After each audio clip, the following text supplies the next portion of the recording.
Entonces, ¿qué es la bioseguridad? Se la define como un conjunto de mecanismos y medidas preventivas que permiten proteger la salud, la seguridad de las personas frente a riesgos producidos por agentes que pueden ser biológicos, físicos, químicos y mecánicos, ¿no?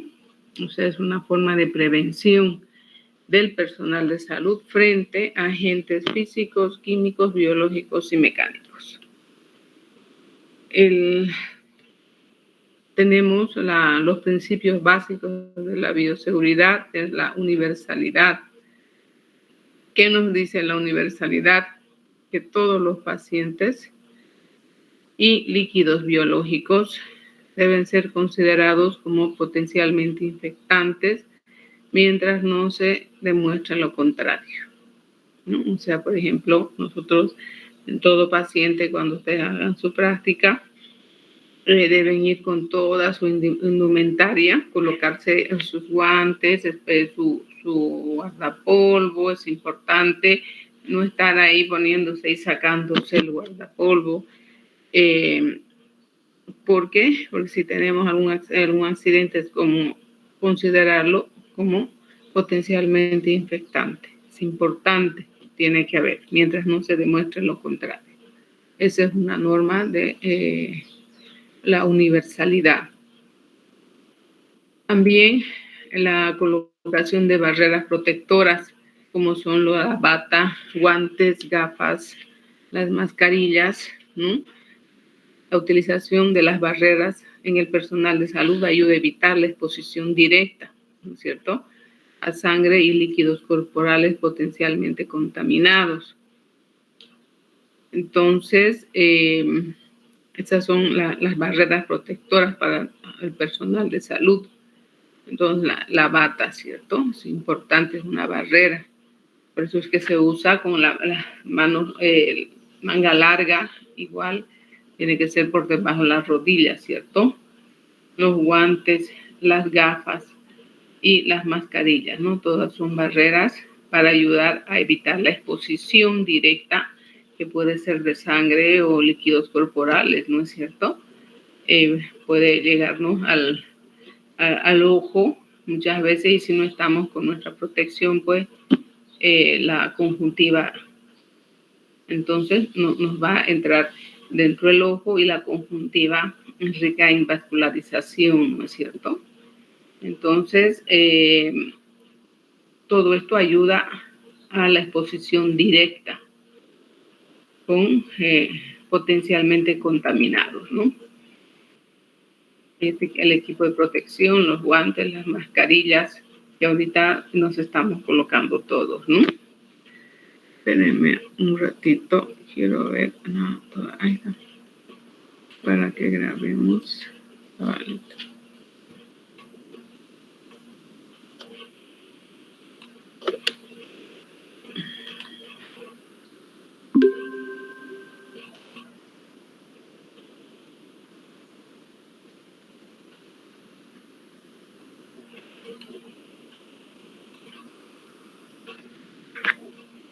Bien, entonces los equipos de protección. La precaución universal también está en el lavado de manos. Cada vez que sea indicado, por ejemplo, de una consulta a otra, estamos atendiendo a un paciente, pues nos lavamos las manos después que hemos terminado de atender, para atender a otra paciente, ¿no? Actualmente estamos con el lavado de manos, ya estamos súper automatizados, ¿no es cierto? Precaución universal también es no beber, comer, fumar o peinarse, ni aplicarse cosméticos en áreas en las que se tenga contacto con pacientes, material biológico o sustancias tóxicas o irritantes, ¿no? Entonces es importante en los hospitales no estar haciendo nada de esto que nos indica. Debe haber un área médica, donde uno, si quiere tomar un tecito, pues vaya y tome un tecito a cierta hora, o peinarse, pues ir al baño, ¿no es cierto? Pero no tiene que ser en lugares en que estén en contacto con pacientes o material biológico, ¿no? Como ser en los laboratorios tampoco. No podemos estar en esto, en los laboratorios tampoco. Precaución universal también en procedimientos que implique contacto con sangre o líquidos corporales. Se debe utilizar los guantes, bata, mascarilla y anteojos de protectores, ¿cierto? Limitar al mínimo indispensable el número de personas que circulen en ambientes como ser quirófanos, laboratorios, tratamiento de material contaminado y otros donde exista riesgo de contaminar o contaminarse.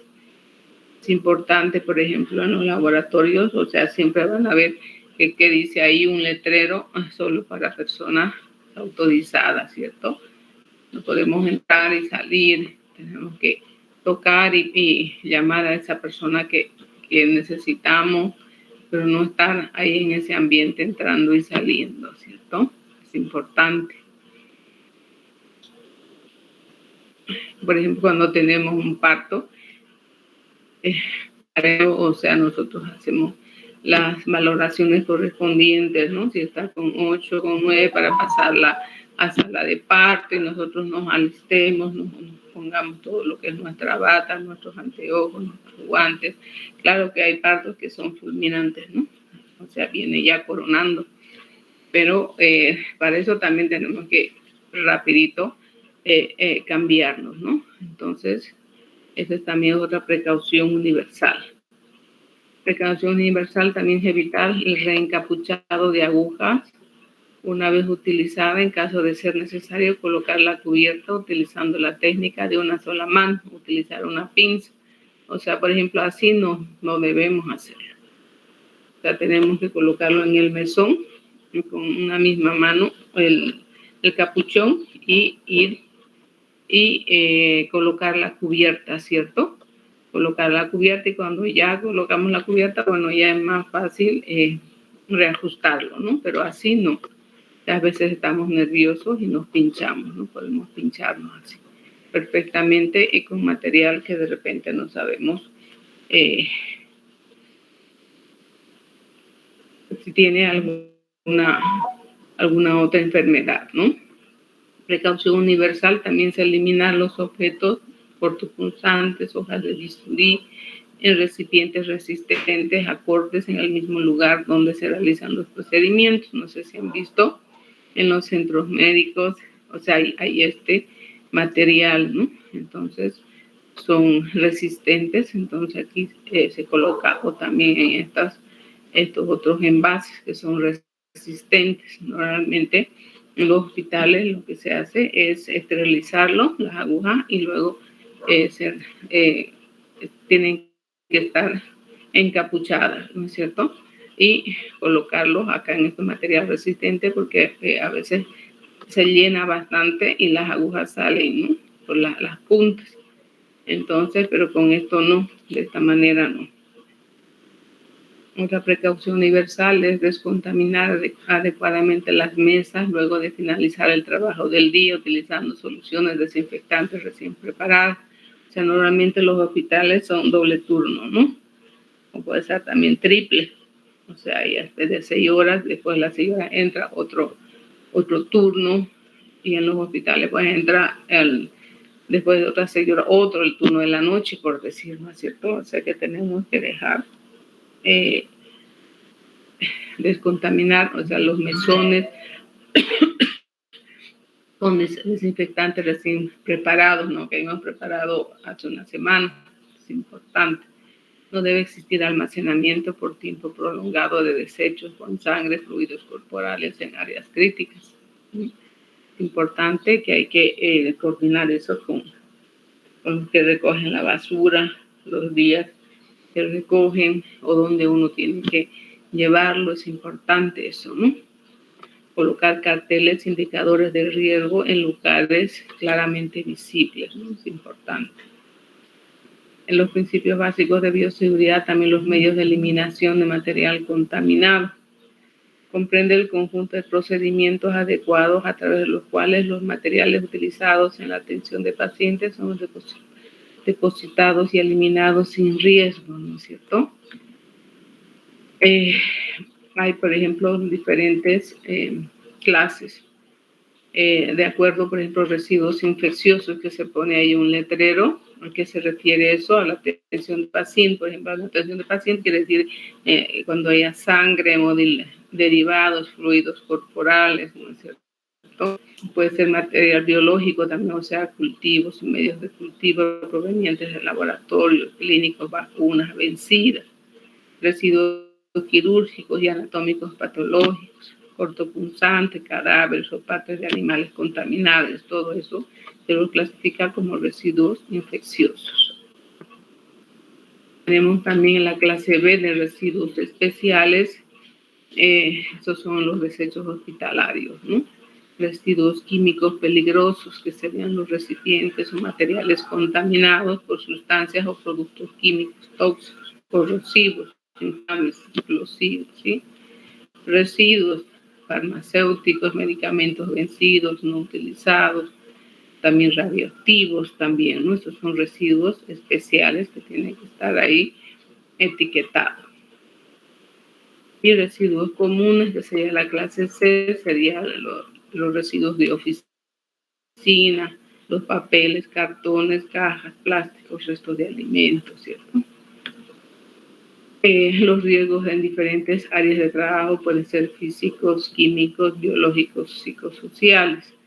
¿Qué se refiere a esto? Los riesgos físicos son aquellos producidos por factores físicos, como ser las temperaturas. Por ejemplo, usted entra a los laboratorios, hay altísimas temperaturas, ¿no es cierto? Yo, por ejemplo, en mi trabajo están con un aire que parece que entrar a una congeladora, ¿no es cierto? Es un riesgo físico. Y también, o sea, ellos siempre están con problemas de las amígdalas, porque ellas tienen que salir, tienen que entrar. Entonces, es un riesgo físico. Los ruidos, las radiaciones, cortes eléctricas, ¿cierto? Los riesgos químicos, sustancias químicas orgánicas e inorgánicas, sólidas, líquidas, gaseosas.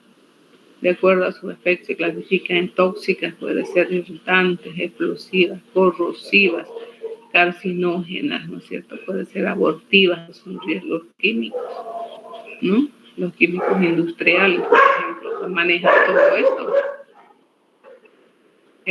Riesgo biológico, contacto con sangre, que puede ser secreciones que pueden estar contaminadas por diferentes microorganismos, ¿cierto? El virus también. El riesgo psicosocial. Aquí, por ejemplo, en este del riesgo biológico, es importante a veces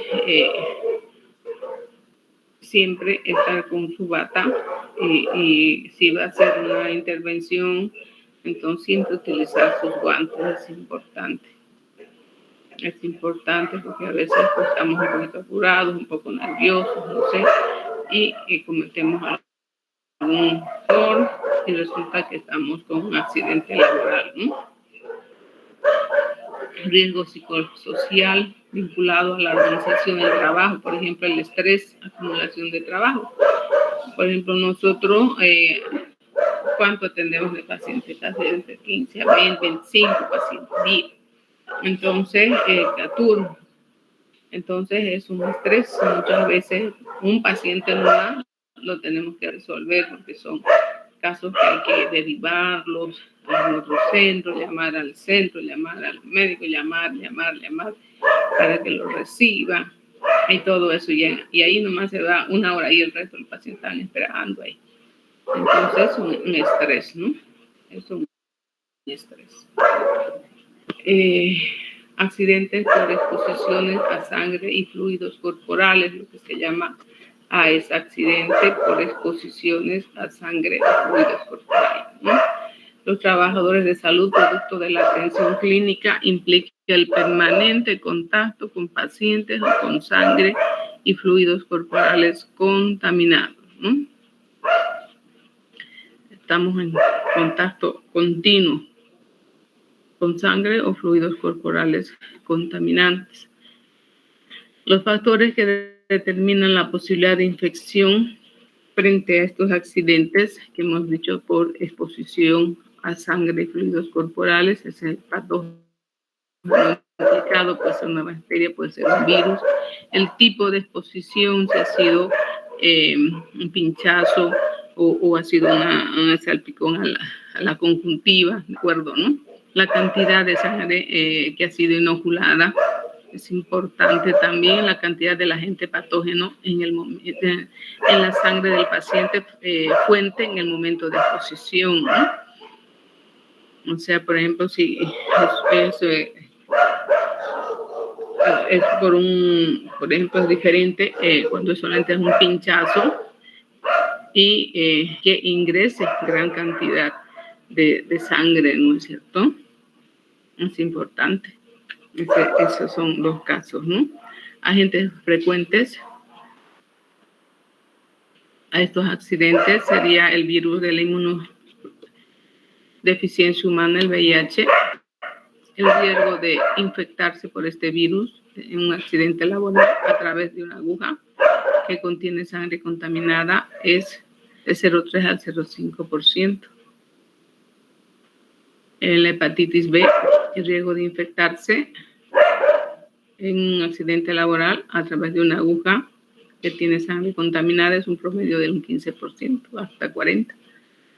O sea, mucho más la hepatitis B que el virus de la inmunodeficiencia humana. Y la hepatitis del virus C, o sea, todavía no está preciso, pero hasta 1,8%. ¿No?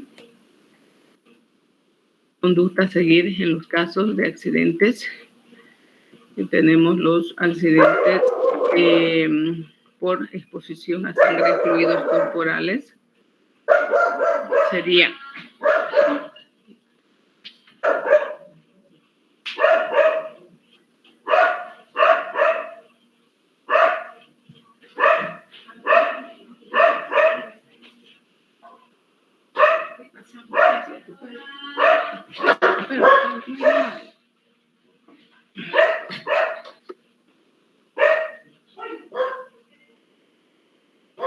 bien, conducta a seguir en el caso, pasos a seguir cuando se produce accidentes con pinchazos y heridas. Hay que favorecer el sangrado y lavar inmediatamente esa zona lesionada con abundante agua y jabón. Entonces, abrir el grifo, favorecer el sangrado y abrir el grifo y lavar con abundante agua y jabón. Luego realizar antisepsia de la herida con alcohol al 70% durante 3 minutos o alcohol iodado o tintura de yodo al 2%. Dependiendo del tamaño de la herida, cubrir la misma con gasa estéril. En caso de salpicadura que entren en contacto con la mucosa de ojos, nariz y boca, lavar con abundante agua o con suero fisiológico. No utilizar desinfectantes sobre las mucosas, ¿no?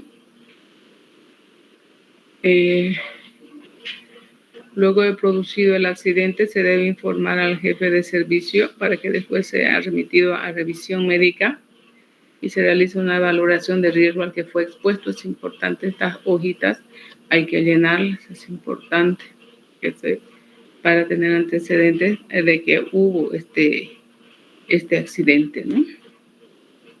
Y realizar la extracción de sangre al accidentado para realizar la serología para el VIH, el virus de la hepatitis B y virus de la hepatitis C.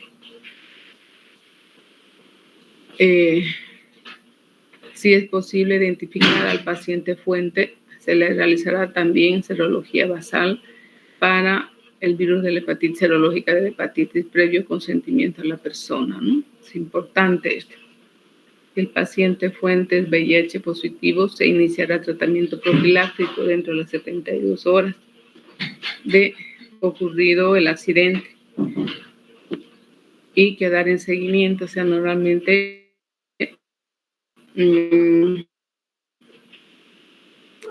esto también no se conoce, ¿no? Dentro de las 7 horas y hacer un hacerse la prueba ese momento y posteriormente al mes, a los 3 meses, a los 6 meses, ¿no? No es posible identificar a la persona fuente para la realización de la serología correspondiente. El funcionario recibirá el tratamiento profiláctico para el virus del VIH dentro de las 72 horas de producido el accidente y quedará en seguimiento, volviendo a realizarse las pruebas al mes, al tercer mes y a los 6 meses, ¿no? Conducta a seguir cuando se produce derrames. O sea que hacemos caer algún flujo, sangre o fluidos corporales, ¿cierto? ¿Qué hacemos? Primero delimitar la zona donde se produjo el derrame, colocando sobre la superficie papel absorbente. Luego vaciar sobre el papel absorbente el hipoclorito de sodio al 1%, o sea, la lavandina, ¿no? Recién preparada y dejar actuar durante 20 minutos. Utilizando guantes, levantar el papel absorbente y colocar la bolsa en la bolsa roja de desecho, ¿no? Volver a limpiar la zona del derrame con solución al hipoclorito de sodio al 1%. Esto es importante que el médico, puede ser interno, puede ser, tiene que saberlo, porque muchas veces estas situaciones nos toca de noche y solamente está el personal de turno. Entonces, aunque sea interno, pero queda de turno, queda de médico responsable. Entonces, por ahí está la de limpieza o algo y resulta que ella lo limpia y con el mismo trapeador agarra y limpia todo. No, uno tiene que hacer todo esto, no tenemos que hacer todo este procedimiento en ese lugar nomás que ha habido este derrame. El transporte de muestras. Cuando se envíe muestras o material infeccioso, se debe tomar precauciones debidas, comunicar y advertir a los transportistas de los riesgos y cuidados que debe tener. Es importante comunicarle, ¿no?, de que está transportando medicamentos que son tóxicos, que son tienen que tener bastante cuidado, ¿cierto? Y además se debe hacer previamente las coordinaciones con quienes recibirán las muestras. Entonces, se tiene que avisar al chofer y aparte al lugar donde va a llevar, ¿no? Si es un centro de primer nivel, segundo nivel, tercer nivel, entonces ya previa coordinación con el médico que va a recibir, ¿no? O el bioquímico, no sé. El transporte de muestras, los recipientes deben ser de tapa rosca, de preferencia colocar la muestra en un recipiente de plástico o vidrio de buena calidad, con cierre hermético, asegurarlo además con cinta adhesiva, con cierre hermético. Envolver al recipiente con material absorbente, pues toallas de papel o telas o algodón, suficiente para absorber toda la muestra en caso que hubiera un derrame, ¿no? Rotular el paquete y pegar las fichas, formularios sobre los datos correspondientes. O sea, siempre tienen que ir con su hoja de datos. Colocar todo en un segundo recipiente que sea resistente, al que se puede también envolverlo con material absorbente.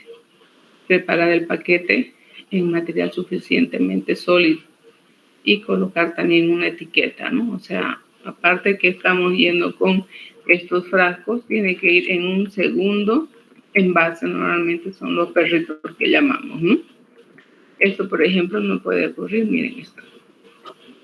Ni idea, ¿no?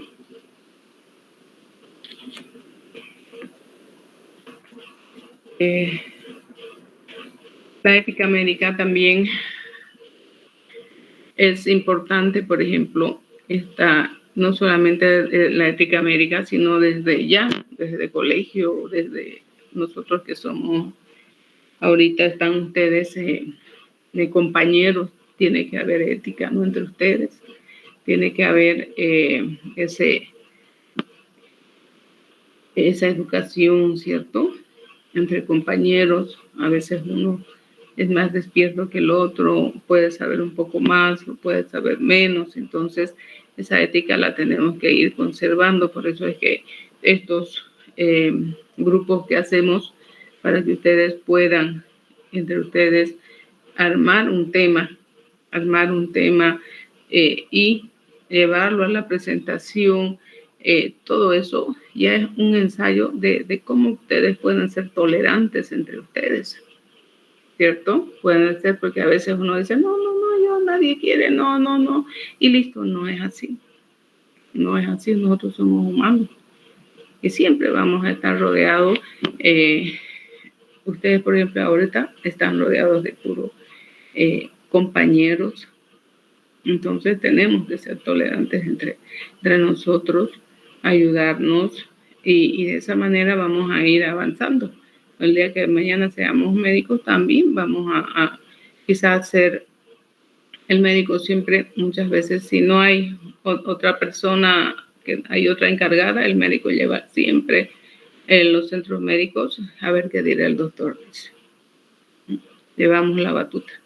Y entonces tenemos que tener, si no estamos acostumbrados a tener este tipo de organización, de tolerancia, de respeto entre nosotros. Ay, no, este era flojo en la universidad, este era así, este era así. Cuando llegamos ahí, justo llegamos a veces al mismo hospital y en vez de ser una alegría que nos encontremos y que vamos a ser compañeros, más bien seamos rivales, digamos, ¿no? Entonces no puede ser. Uno va continuando y algunas veces uno después de años se encuentra con el compañero. Y entonces uno se ayuda, se colabora. Y siempre el médico siempre está rodeado de todo el personal de salud, enfermeras, auxiliares, la bioquímica, las psicólogas, no sé, depende de dónde lleguen, un segundo nivel, pues los especialistas, no sé, un tercer nivel todavía más grande. Entonces tenemos que tener ese respeto, esa empatía entre nosotros, de ayudarnos, colaborarnos y para que todo salga bien, ¿no? La bioseguridad y el desorden son incompatibles, ¿no es cierto? Bien, ¿hay algo que quisieran, digamos, agotar, aportar de la bioseguridad? De repente alguno que ya trabaja, no sé, alguna situación.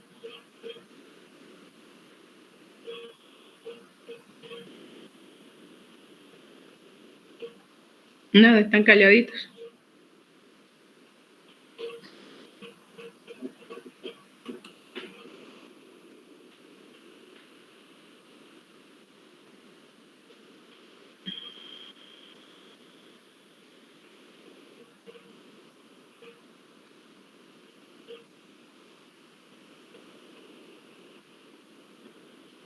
¿Qué dice Javier Rolando Crespo?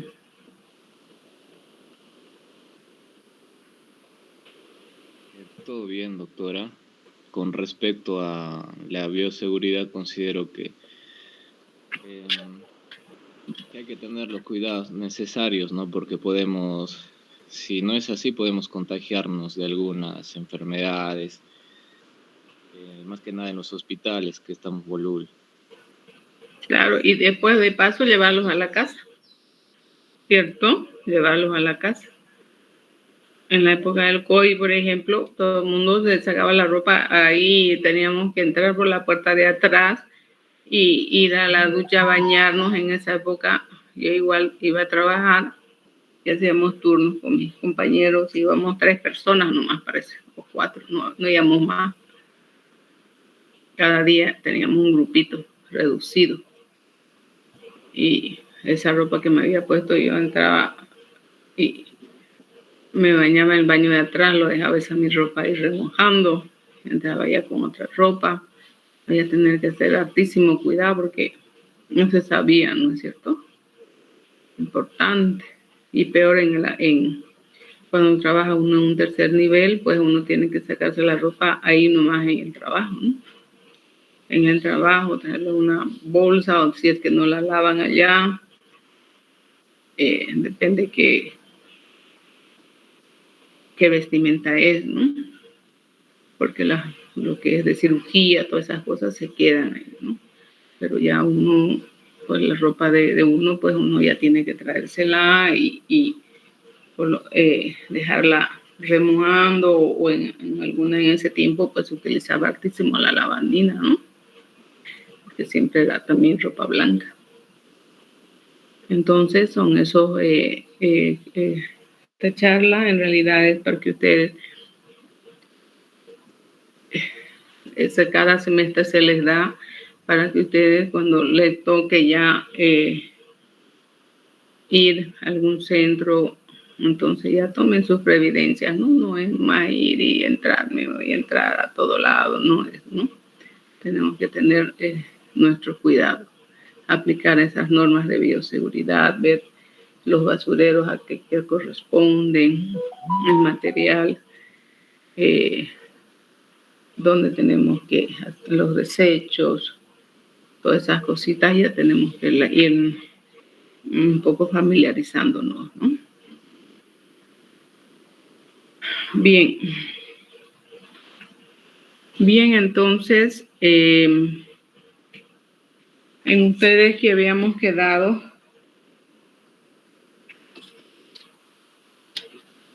de los grupos, que son grupo K, ¿no? Sí, doctora.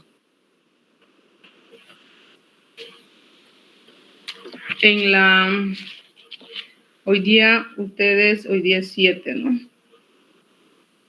7 de noviembre, ustedes tuvieran el tema de lo que es ITS, ¿no? Infección de transmisión sexual, grupo 1.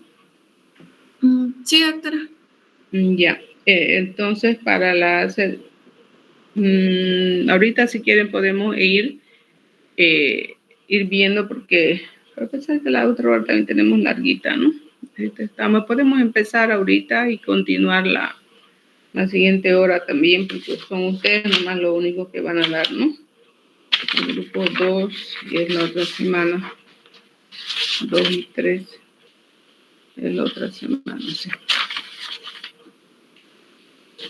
Mientras se preparan, puedo ir viendo este casito. Es importante, ya les he dicho que no me pregunten, ¿por qué no tengo nota? Para eso son las clases. Para revisar, pues pasó, que no pasó, para eso son. O sea, mientras ustedes se van preparando, voy a ver ese casito de ¿cómo es que apellidas?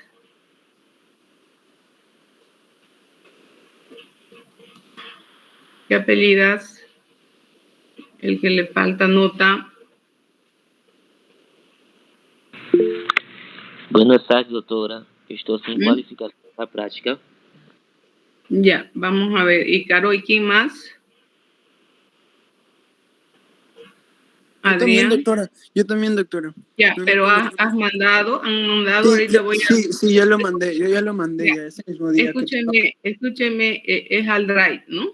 Adrián. Sí, en el drive, sí, Claro. pero sabe, no me dejaba cargar todo entero, así que lo dividí en 2 y lo envié. Pero sí lo envié. En el drive, ya. Y Caro, sí. En el drive. Está en el con drive. Sí. Y Caro. Sí. Ya, vamos a abrir el drive, ¿ya? Mientras las otras personas se van preparando, ¿ya? El primer grupo. Doctora, una pregunta. ¿No mandó otra vez para mandarle la monografía? No, monografía todavía no hay nada. Yo ya les he explicado cómo me tienen que solamente es exposición. Yo les he explicado ya. Dejó una monografía y la exposición, doctora. No, solamente es la exposición nada más. Pues ya se les he explicado en las 2 clases. Yo entendí otra cosa. Era el tema, una monografía y otro PowerPoint que era exponer. No, claro, tienen que hacer eso, pero hoy día no van a mandar a ninguna parte. Ya, doctora. Son canos. Está bien, gracias.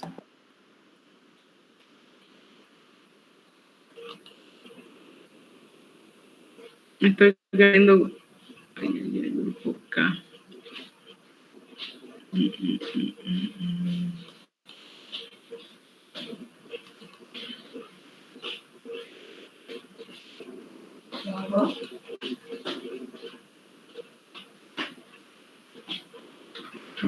Ya, es como Ícaro, estás tú, Y el otro alumno está como Ícaro. Acá estás, pero aquí estás, Ícaro. Grupo K. A ver si no estás. A ver, voy a mirar acá. Primero voy a mirar acá porque usted es Ícaro. Grupo H.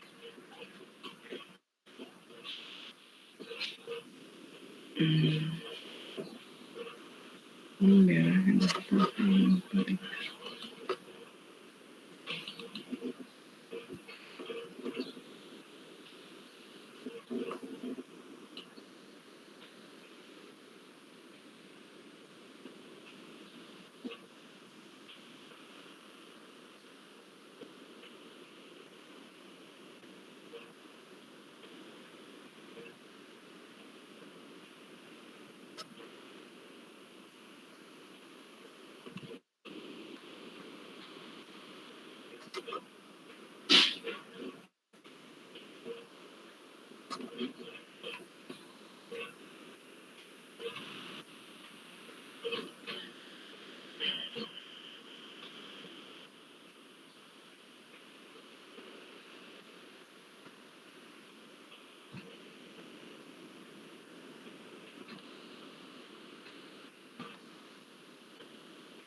Ya estás, Ícaro, con tu nota. ¿Cómo te llamas el segundo? ¿Qué es tu nombre? ¿Qué es el segundo? Adrián Huiza Melodías. ¿Como Adrián estás? Adrián.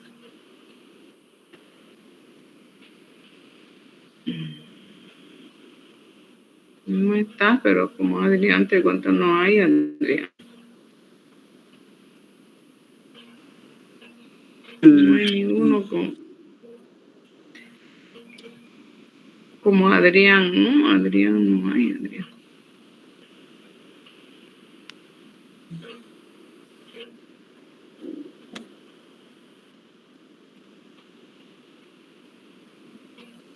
Mostrámelo ahí compartiendo pantalla la fecha que mandaste. Vale. Que aquí no está.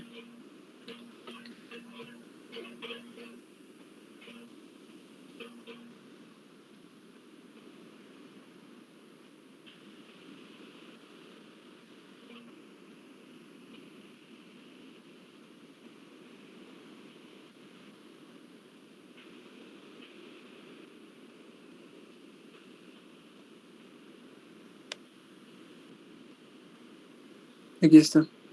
Mire. Ya lo encontré.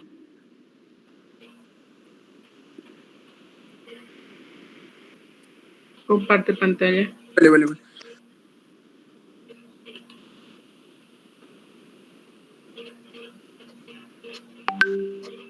Aquí está, doctor. ¿Dónde está tu fecha? ¿Dónde está la fecha? Quiero ver Aquí está. la fecha que enviaste. Ahí. ¿Dónde? Pero ya es el 24, ¿no? Porque el 24 ya estaba inhabilitado. Está dividido en dos, doctora. Es que no puede enviar ese día, como le dije. Por eso, entonces no lo has enviado, entonces. No, No sí lo lo has enviado. aquí, sí lo envié. Aquí están los dos. Este es uno, el de Organogénesis, y este es el otro. Pero ya estaba inhabilitado el drive para el 24, porque hasta el 23 nomás era de ustedes. Pero sí lo envié, doctora. Porque no está acá. No está acá. O sea, Algo si estuviera acá, no, el 24 ya estaba inhabilitado, o sea, no subió ya. Tuvieras que mandármelo ahorita y menos 10 puntos, digo, porque ya pasó ya. O sea, del otro compañero estaba ahí, pero ya del 24 ya estaba inhabilitado ya. El drive, por eso es que ya no subió. Doctora, Mándamelo ahorita doctora, a mi...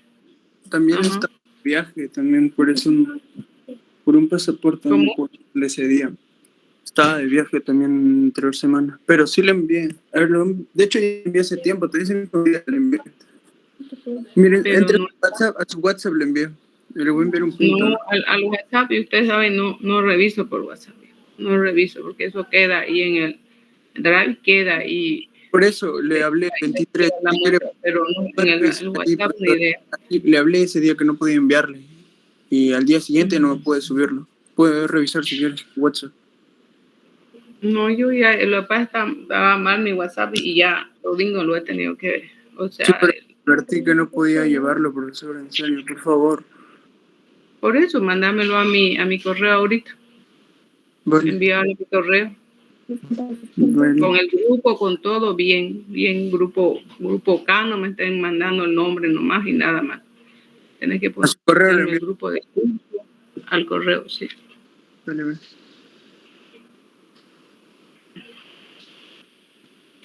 Bien, ya estamos preparados.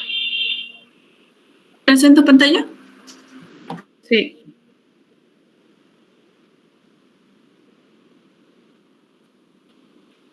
Me avisa si se visualiza, por favor. Vamos, Adrián, vamos a presentar y otra cosa.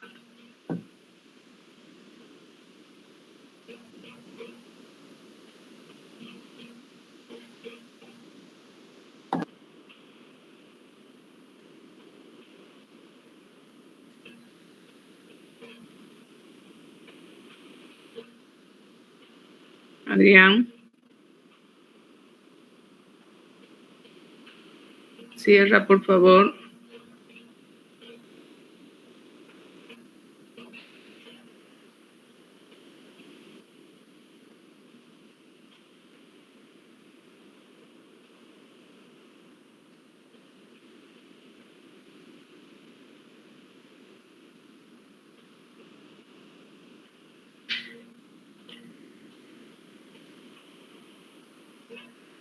Les encargo a todos los grupos, si alguien por X motivo no pueda dar, porque alguna cosa, tiene que darlo ella solita todo el tema, pero ya es menos 10 puntos. Ese día de la exposición, ese día es de la exposición, que corresponde a toditos. Pero hoy a veces pasan otras situaciones que no se puede por X motivo, entonces solita esa persona tiene que exponer todo el trabajo, toda la exposición, pero sobre menos 10 puntos. Les encargo ya. Uy, doctora, justo una persona de mi grupo no se va a poder presentar, pero me dijo que le informaba a usted. No, Yo por voy a eso, exponer. aunque me haya informado, igualito, aunque me hayan informado, pueden informarle, no hay problema, pero ahí queda. Por eso el grupo ese día, hemos dicho la fecha, entonces queda así. Yo ya les he dicho que se pongan en contacto con su grupo, porque es su grupo el que tiene que verlo eso, ¿no? Pero les digo, tiene que dar solita y menos 10 puntos. Si no, pues todo el mundo vamos a estar en que, ay, no puedo por tal motivo, que no hice, que no he hecho, ¿no es cierto? Bien, entonces vamos a ver primero la lista. Mili Narvarte. Presente. Ya. Diana Borda. Presente, doctora. Edilson. Presente, doctora.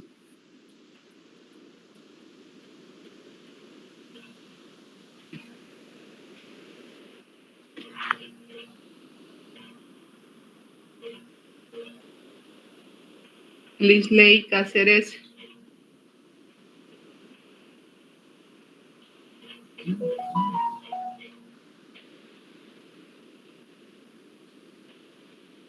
Javier Rolando Crespo. Presente, doctora.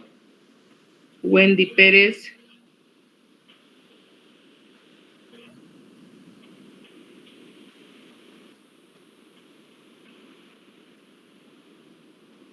Barroso Vicente. Presente, doctora. Doctora, ¿usted me puede pasar su correo o no lo tengo?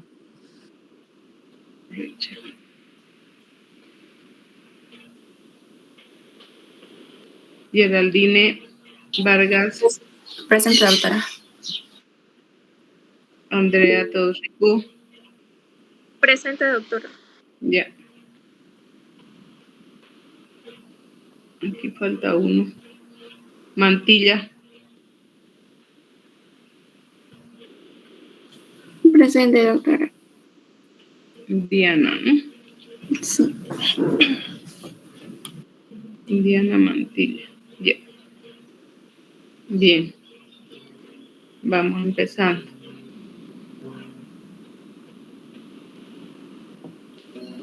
Doctora, debería faltar sería Wendy. Creo que alguien más ha faltado de mi grupo, me acabo de enterar. Sí, solamente es ella. Solamente es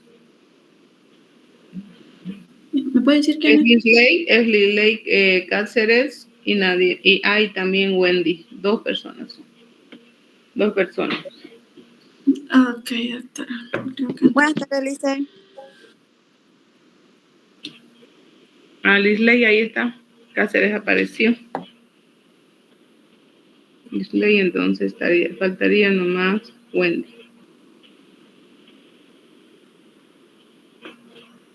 Ya, empecemos.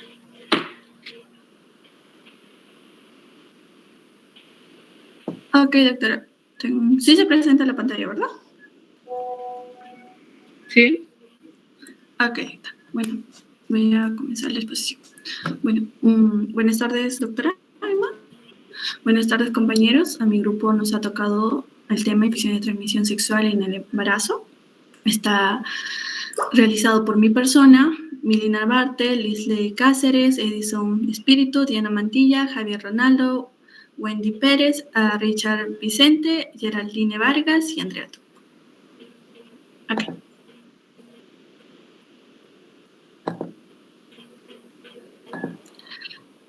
Las enfermedades o infecciones de transmisión sexual son aquellas infecciones que se adquieren tras mantener las relaciones sexuales sin protección con una persona ya infectada. Las infecciones de transmisión sexual son relativamente frecuentes durante el embarazo.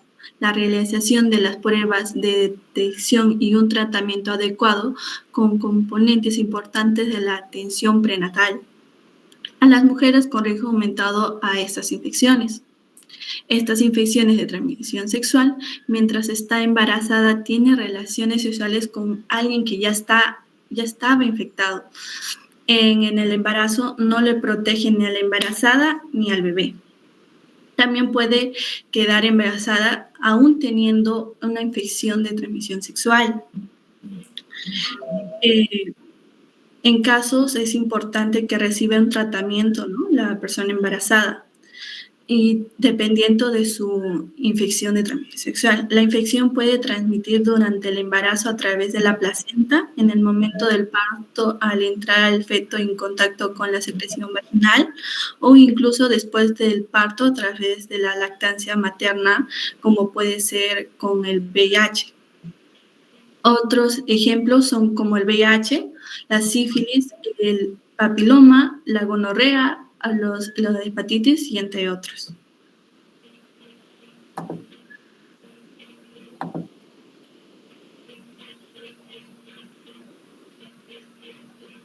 Epidemiología.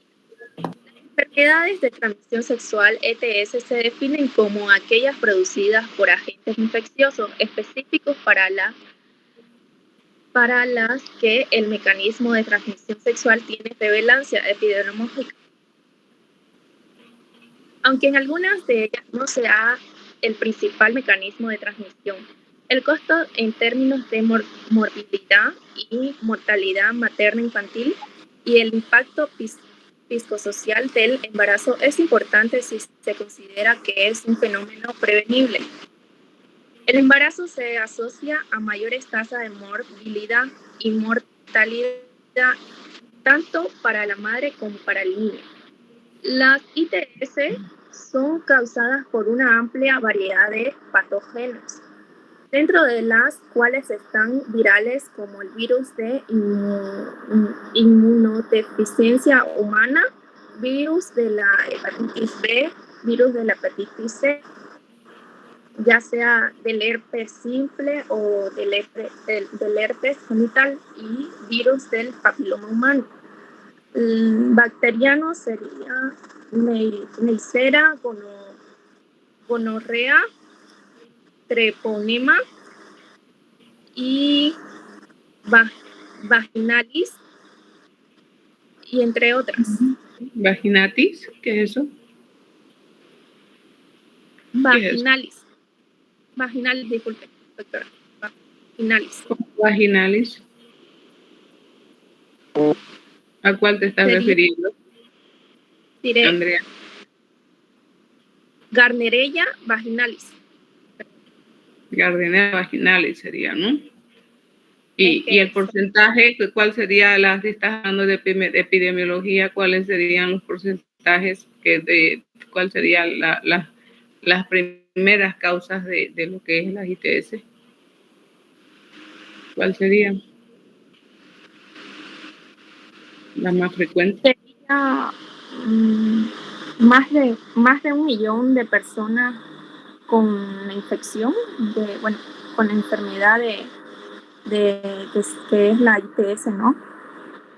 No, pero ¿cuál de estas ITS es la más frecuente?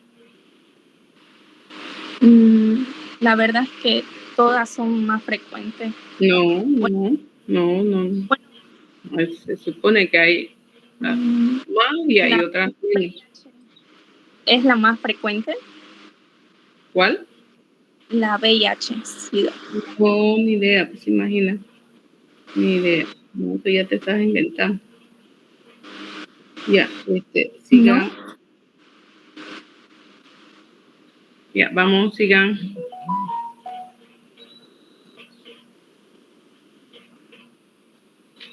Buenas tardes, doctora. Yo le voy a explicar sobre el signo y síntoma. Muchas personas que tienen una infección de transmisión sexual no tienen ningún síntoma, o bien son síntomas muy leves. En general, las ITS pasan más frecuentemente en las mujeres. ¿De cuál estás hablando tú, Geraldine, ahorita? ¿Qué signos y síntomas de cuál? De las enfermedades de transmisión sexual. ¿Pero cuál? ¿De cuál? De todo en general, es como un concepto. No, ya tienen que especificar ya de cuál van a estar hablando. Sí, más adelante. Vamos a entrar acá, todavía falta, solo estamos dando una introducción. Tenemos qué partes de infecciones.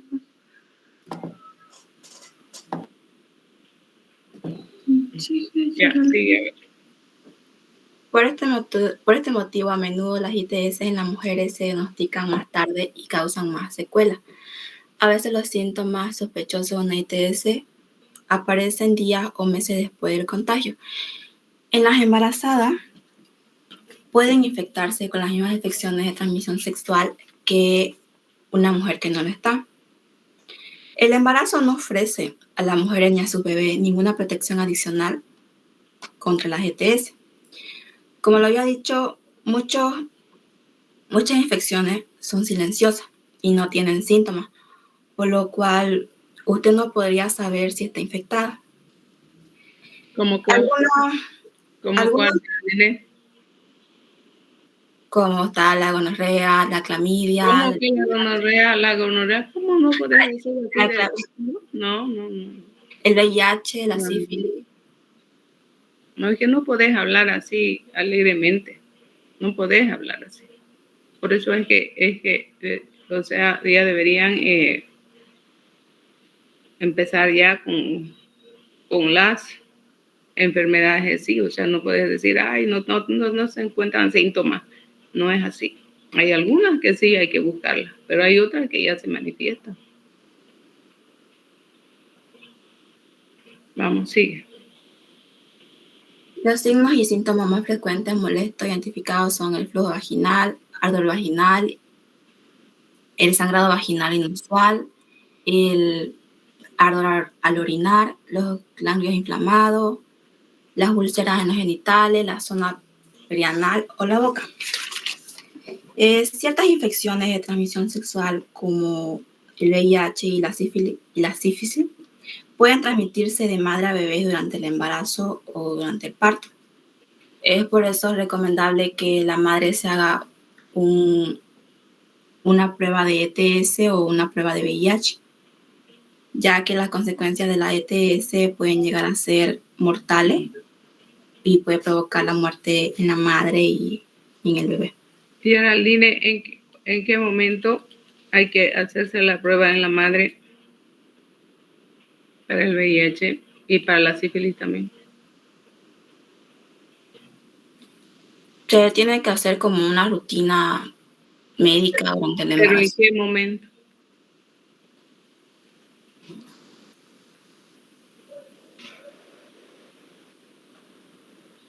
Estas cosas ustedes no lo están averiguando. Les he dicho que me entren a libros, es importante. Y también les he hablado yo. En la primera consulta que se sabe que está embarazada, pues se pide todos los laboratorios, eso les he hablado yo. Se pide todos los laboratorios, incluyendo el VIH-Sida. Incluyendo, y eso en la anterior clase nomás les he hablado. Es importante. Entonces, para que de ahí ya partamos, por ejemplo, ya después, ya si no tiene nada, pues ya pediremos al tercer mes, al final, ya es. Pero en la primera consulta, nosotros tenemos que pedir todos los laboratorios. Bien, continúe.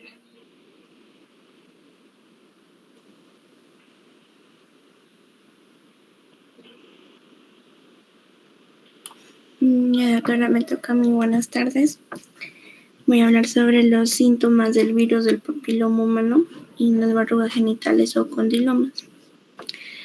Las personas con infección por el virus del papiloma, que como decíamos la AIDS, hay infección de transmisión sexual, más frecuente en todo el mundo, puede presentar verrugas genitales, también llamadas condilomas. En algunos tipos del virus del papiloma son causantes del cáncer de cervix en mujeres. Sí, se recomienda utilizar un método de barrera, al menos mientras el paciente tenga verrugas. Algunos tipos de cáncer, principalmente el cáncer de cervix y otros como el cáncer de anos, vulva, vagina o pene, pueden ser causados por ciertos tipos de virus del papiloma humano. Entre otros también tenemos el síntoma del herpes. Un ratito, Diana Mantilla, ¿en qué momento van a ver la manifestación de las verrugas en el herpes? ¿Cómo no lo escuché, doctora? ¿En qué momento van a manifestarse con las verrugas? ¿En qué momento? ¿Cómo voy a saber si es el papiloma? O puede ser también el herpes. ¿Por mandar a hacer estudios o...?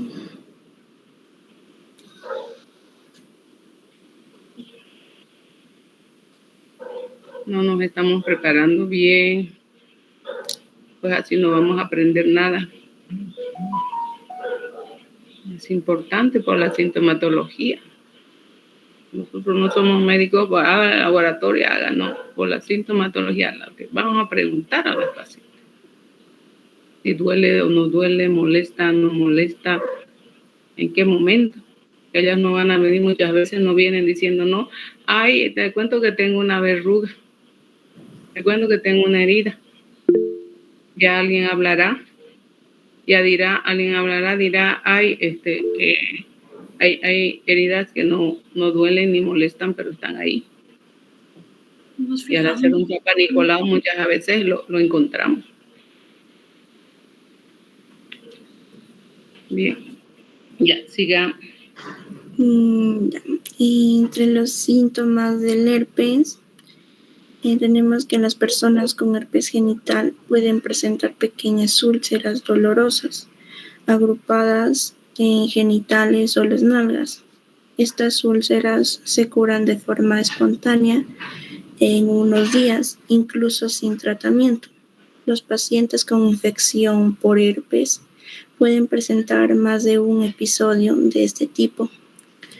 En forma de brotes de pequeñas úlceras, generalmente en la misma zona genital o nalgas. Durante el parto del virus se puede transmitir al recién nacido o sobre todo en los casos con un primer episodio del herpes en el momento del parto o en las semanas previas. Y entre otras tenemos el síntoma de la gonorrea e infección genital por clamidia, que entre ellas son las personas con infección por gonococo, gonorrea o clamidia, que presentan molestias, dolor o escozor al orinar y a veces supiración por la uretra. Estas bacterias pueden además causar inflamación del recto.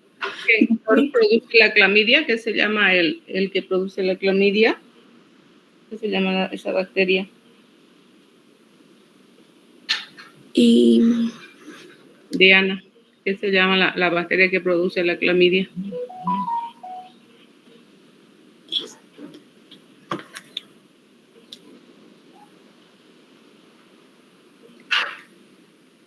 Han sacado de internet esto, ¿no? La clamidia trachomatis, eso es importante. Una cosa es la gonorrea y otra cosa es la clamidia. Son muy diferentes. Muy diferentes. En la clamidia hay que buscarla en la clamidia. Casi los síntomas no tiene. En cambio, la gonorrea sí. ¿Cuánto es el tiempo de incubación de la clamidia? De la gonorrea y de la clamidia igual.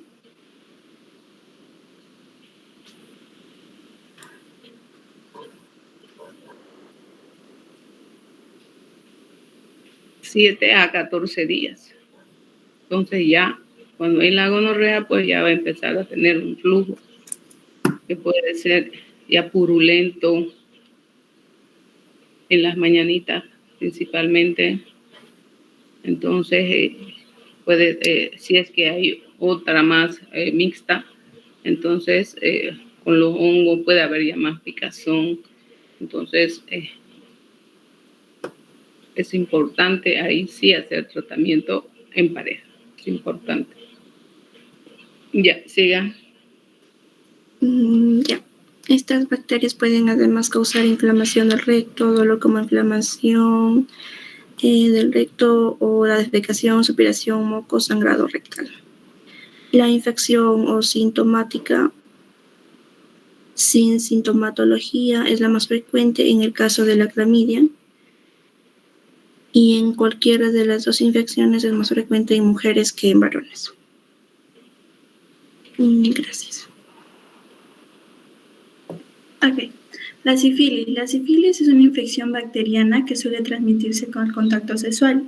La enfermedad comienza con una llegada sin dolor, generalmente en los genitales, produciendo la sífilis congénita. La sífilis congénita puede provocar un aborto o muerte fetal o determinadas malformaciones y capacidades intelectuales en el recién nacido. La hepatitis durante la fase... La sífilis, ¿cuántos periodos hay de la sífilis?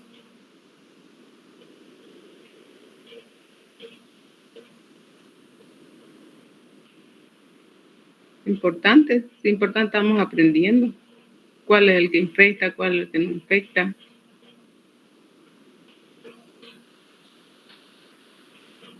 No podemos decir la sífilis. ¿Por quién es causada la sífilis? Diana.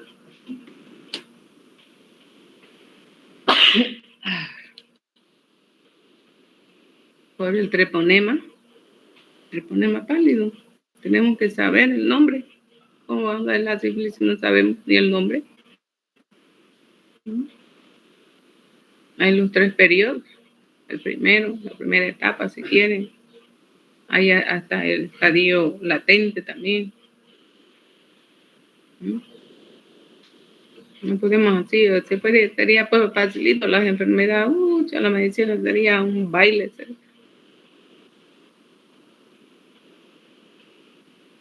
Es importante saber. ¿Por qué es importante? ¿Por qué pedimos las pruebas? Por ejemplo, en la etapa primaria, entonces podemos encontrar una úlcera, una herida que es limpia, que no duele, no molesta. Nosotros muchas veces la encontramos al hacer un Papa Nicolau, vemos que tiene una herida, pero no le molesta. Y esa, como no le molesta, pues pasa a un periodo secundario. Pasa el tiempo y ya se va a un terciario. Entonces es importante, por eso es que tenemos que hacer nosotros la prueba para ver si detectar lo que es la sífilis. Peor en una embarazada podemos encontrar la sífilis, la congénita. Mira, de ahí ni idea de esos cuadritos que han hecho, ni idea de esos cuadritos. Ya, siga. La hepatitis durante la fase aguda, algunos pacientes pueden presentar coloración amarillenta en la piel y en los ojos, orina más oscura, náuseas, vómitos o dolor abdominal, malestar general o fatiga. Sin embargo, muchos pacientes no presentan ningún síntoma durante la fase aguda. La infección de la hepatitis B debe ser estudiada en el embarazo en todas las mujeres. La infección por la hepatitis B puede transmitirse al recién nacido, principalmente durante el parto, aunque en algunos casos también durante el embarazo. Tiene una incubación de 1 mes a 45 días. Después del contagio, claro. El VIH es un virus de inmunodeficiencia humana, es un virus que ataca el sistema inmunitario del cuerpo. Toda mujer debe realizarse un test de VIH durante el embarazo. La infección por el VIH puede... Diana, ¿qué es el sistema inmunitario?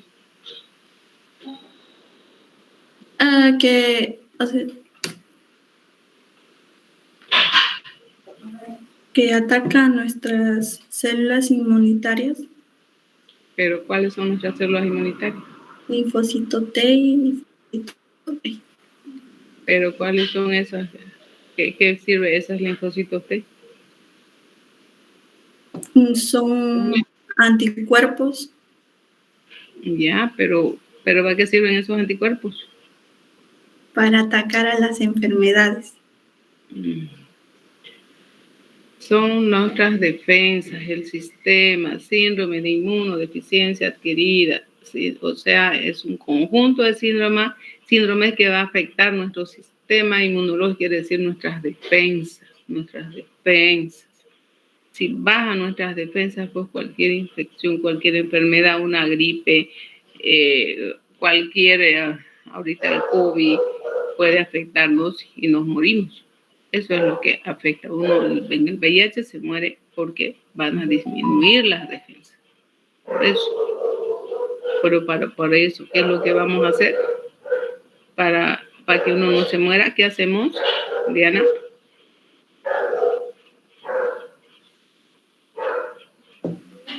Tratar de hacer como un tratamiento. Claro, hay que hacer tratamiento.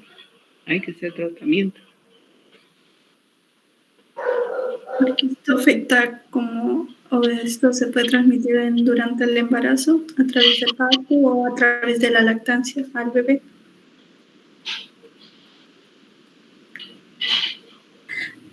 Actualmente se dispone de medidas de prevención muy eficaces para evitar que el bebé se infecte.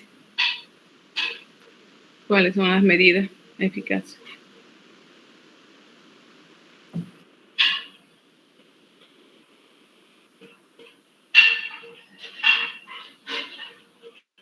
Ustedes están hablando, ¿cuáles son las medidas eficaces?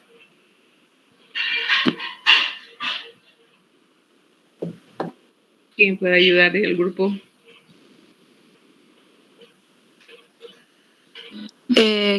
Si no me equivoco, es cuando que no tenga contacto de la sangre del madre al bebé, que eso. No, pero si el bebé ya nació, ¿qué hay que hacer? Yo podría responder, doctora. A ver. La madre no tiene que dar la lactancia al bebé para evitar el contagio.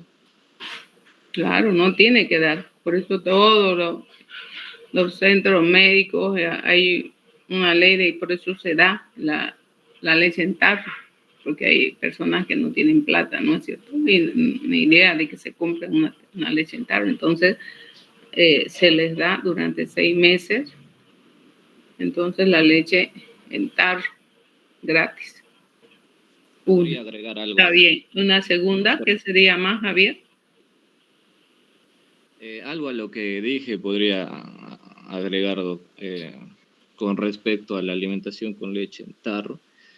Estuve investigando y vi que muchos médicos no recomiendan la alimentación con leche, pero en casos como esto, sí o sí se tiene que dar, por más que cause algunos problemas con los años, ¿no? Por ejemplo, vi que la alimentación con ese tipo de leche puede causar diabetes y obesidad en los niños, si se da frecuentemente en algunos años. No, ni idea. O sea, por eso son leches maternas. La Nanun, la Nan, todas esas son maternizadas. O sea, eso no se da. En muchos casos hay que la madre no tiene nada de leche. Entonces, ¿qué le vamos a dar? Tiene que ser en tarro. Hasta estimular, muchas veces tarda en cargar recién la leche. A veces los bebés son prematuros, no tienen mucha fuerza para la succión. Para la succión, muy bien, gracias. Para la succión, entonces, hasta eso no carga, porque mientras más succión haya, entonces va a haber más leche. Entonces pasa que no hay. Entonces tenemos que estar ayudándonos, porque el niño se nos va a morir, ¿no es cierto? Entonces la leche sucedánea no es mala. Claro que toda una vida la lactancia materna pues es 100 puntos, ¿no? Porque ofrece todos los beneficios, pero en ciertos casos, por eso es que en la embarazada VIH positiva, entonces ya desde el inicio ya se le dice, y además ahí les falta una cosita, está bien, la nueva lactancia, pero esa madre ya tiene que empezar con los antirretrovirales para no transmitir. Es importante, ya tiene que empezar en todos los centros, por eso se oferta la prueba del VIH, se oferta al inicio, ¿no? Desde el inicio y luego en el tercer trimestre también se vuelve a hacer la prueba, si es que en las anteriores ha salido no reactivo, se vuelve. Entonces, ¿para qué? Para que no tengamos niños VIH positivos. Para que no tengamos. Entonces, esa es la forma de que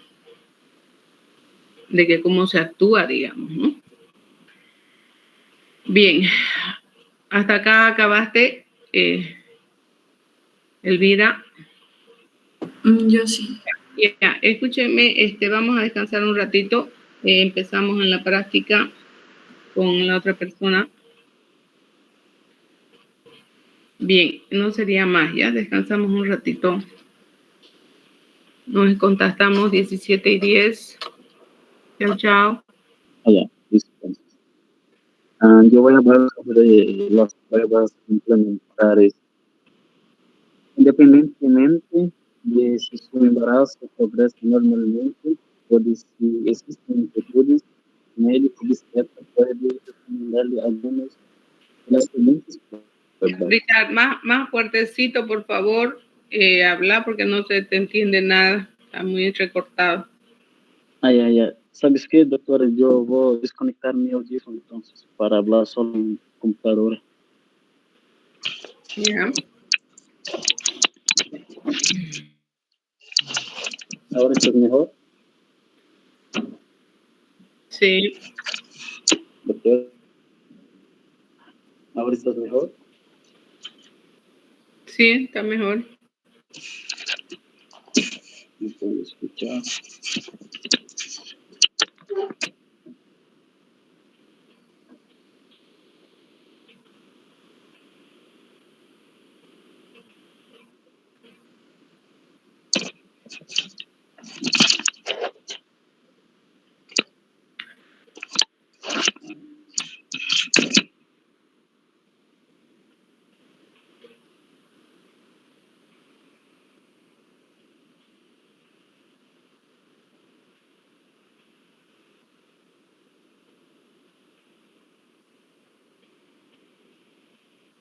¿Y qué fue?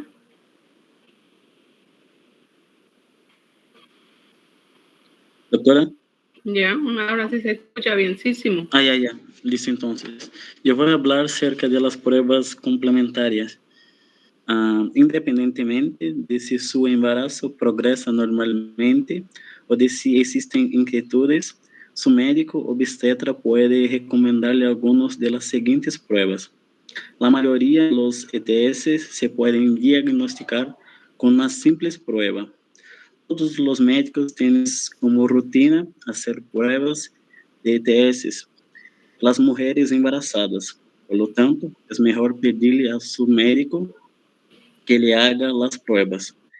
Se recomienda hacer exámenes para detectar las siguientes ETS: clamidia, hepatitis B, VIH, sífilis. El médico también puede sugerir que se haga un examen de gonorrea y hepatitis C.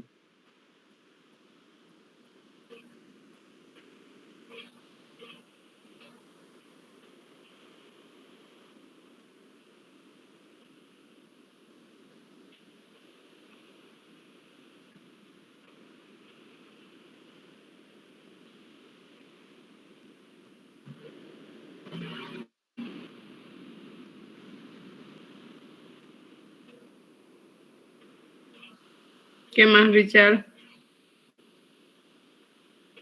La parte que yo tengo que hablar es solamente eso, doctora. No, yo les he dicho que cada uno hable la misma cantidad.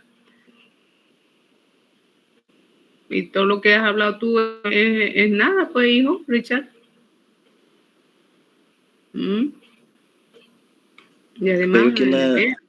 Y además, todos los médicos siempre pedimos, todas, no es que no pidan. En la primera visita, todo se pide, porque es importante. Yo no sé de dónde habrán sacado que no se pide, no sé del año 1 será, porque se pide. En la primera consulta se pide. ¿Qué voy a pedir para lo que es la sífilis, Richard, que se llama la prueba? No entendí bien, doctora. ¿Cómo es? ¿Qué se llama la prueba para la sífilis? ¿Qué voy a pedir?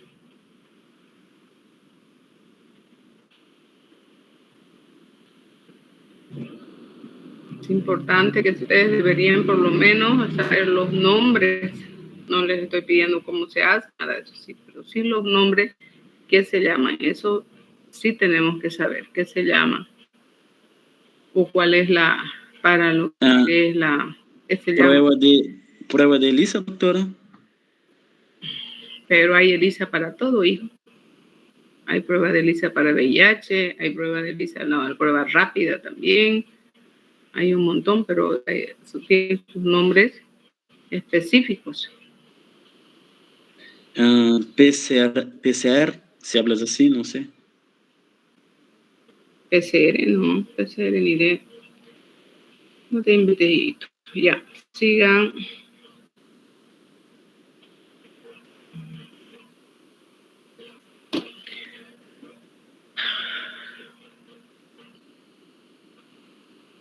¿Más?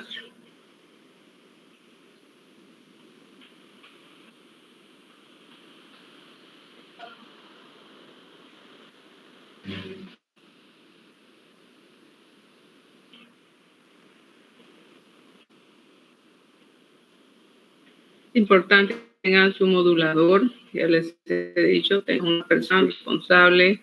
Doctora. Esta persona sabrá qué pasa y qué no pasa.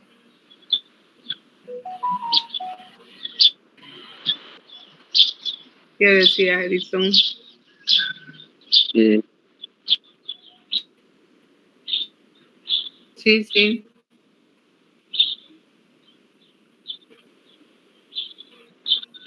Mi compañero creo que acaba las complementarias, ¿verdad? Sí. Después de pruebas complementarias sigo yo, que es impresión diagnóstica.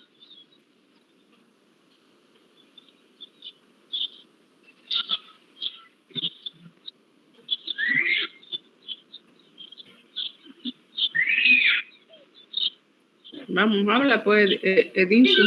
Hola. Sí, se escucha. Sí. Ya, a ver, en la impresión diagnóstica, al momento que una persona es diagnosticada de una infección por VIH, sífilis, gonorrea y papiloma venéreo, es importante acudir al médico, especialmente a una unidad experimentada en infecciones de transmisión sexual. Si la infección de virus de papiloma o virus del herpes, a consultar al médico lo más rápido, ¿no? Y mientras tenga algún signo o síntoma de la infección, se recomienda no realizar algún tratamiento y otras pruebas. Las mujeres embarazadas que han tenido contacto sexual con una persona infectada, ya sea herpes genital u otra enfermedad de transmisión, acudir, ¿no?, al ginecólogo que con embarazo, ya que puede ser necesario realizar un tratamiento profiláctico antes del parto para prevenir el contagio al recién nacido.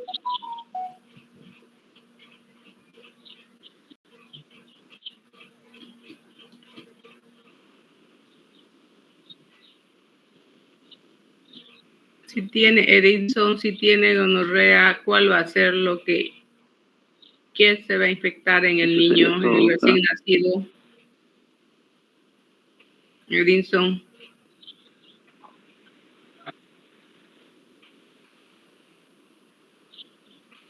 Edison, ¿escucha? Sí, te escucho, doctora. Si tiene gonorrea la embarazada, ¿qué es lo que se va? Pero le estoy contestando, hijo, ¿qué pasa con ustedes?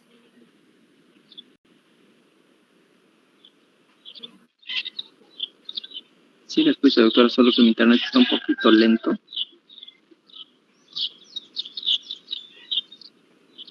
Se asocia con el parto prematuro, la rotura de las membranas. ¿Qué es lo que se va a contagiar aparte de eso?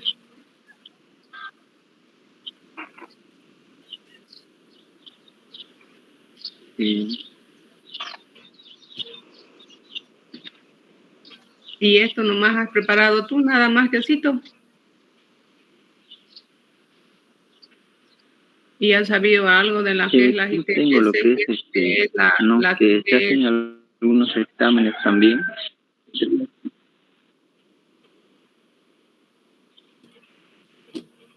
A ver, dime, a ver, ¿en qué consiste la clamidia?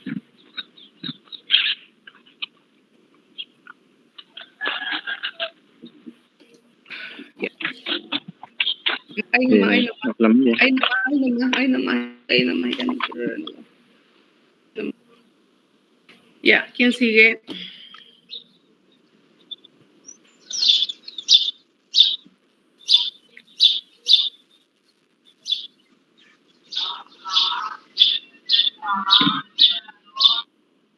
Doctora, está aquí. Sí. ¿Me escucha? Yo escucho, son ustedes los que no escuchan, los que no quieren escuchar son ustedes, no soy yo. Ya. Diagnósticos diferenciales. Bueno, aquí vamos a hablar sobre cómo diagnosticar, o sea, cómo saber que estoy mal con transmisión sexual. Lo más recomendable en esos tipos de casos es que vaya a su ginecólogo, más aquellas personas que ya están teniendo relaciones sexuales. O también, bueno, en algunos casos también es muy necesario que, aunque no lo hagas, vayas. Pero bueno, en este tipo hay variedades de para saberlo, ya sea tipo de extracción de sangre o una secreción del vaginal o del ano y ponerla al microscopio y ahí el doctor. Y también lo más notorio son los de explorar esa persona, explorarme mi cuerpo. Y fácilmente ahí también podríamos notar algunas verrugas, también hay malos olores, o dolor al orinar, flujo vaginal inusual, a veces hay sangrados fuera de tu periodo. Todo eso son alertas que debemos tener en cuenta, ya que esa puede ser el inicio de tu enfermedad, que más sagrado se puede hacer más grande la enfermedad. Ese tipo de sangre, porque ahí se puede ver en VIH, porque no es tan notorio el VIH, en el fínicis, el hepatitis. ¿Qué dijiste? El VIH, ¿qué más dijiste? Sífilis, ¿qué? Sífilis. Sífilis. Ajá, y siempre me confundo. Sífilis. Sí, doctora. Y pasa, cuando uno lee, aprende. Cuando uno lee, aprende cómo se escribe, cómo se pronuncia, porque eso no es en inglés, no es en portugués. Lo siento. Ya. Y lo que son las secreciones uretrales también podemos, tenemos varias enfermedades también que se puede tratar por ahí, como la monococa y además la clamidia. Y eso sería todo. Continuar. ¿Cómo sería todo, Narvarte?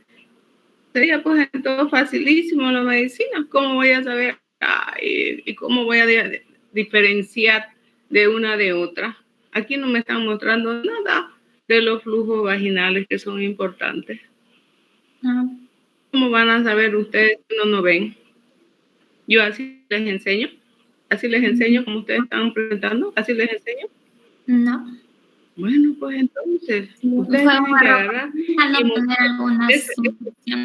ese flujo, esa diferencia, porque no, así sería por la medicina, una pipoca sería. Una pipoca sería la medicina. Tenemos que hacer diagnósticos diferenciales, o sea, cuáles son las que producen las heridas o desde qué momento las mismas ampollas. Hay diferencia cuando llevamos la ampolla. ¿Qué vamos a preguntar? ¿Para qué dar el tratamiento? ¿Para ver qué vamos a dar? Tenemos que saber de qué. Entonces tenemos que diferenciar una de otra, porque si no, ay, si tiene esta, ay, ya le daré esto, porque no puede, ¿no?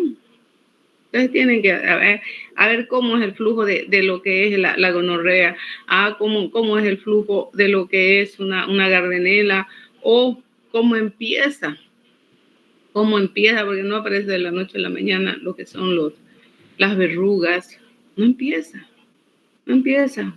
O sea, todo eso uno tiene que averiguar, preguntar. ¿Y para qué? Para que nosotros nos guiemos, porque muchas veces no hacemos ni laboratorio. ¿Por qué? Porque estamos lejísimos y hacemos un sindrómico. Sindrómico quiere decir ver, preguntar y entonces y diagnosticar. Porque a veces hasta que la mandemos, no la mandemos, estamos en lugares lejos, entonces no da, hasta eso ya contagió. Entonces, y para dar tratamiento oportuno. Pero así pues, como están dando ustedes, yo ni un tema así les he dado, por lo menos les pongo una foto, aunque sea mi foto, pero yo se la pongo. Y en las ITS con fotos. En las ITS para saber con fotos cómo se va a ver una ITS de otra. ¿Qué más sigue?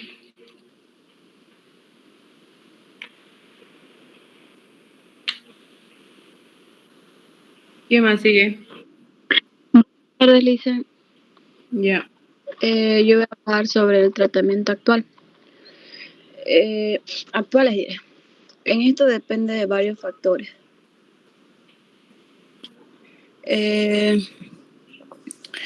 Las enfermedades de transmisión sexual como la glamidia, gonorrea, la sífilis, nicomoniasis, y hay otros que puedo nombrar que serían nicomoniasis.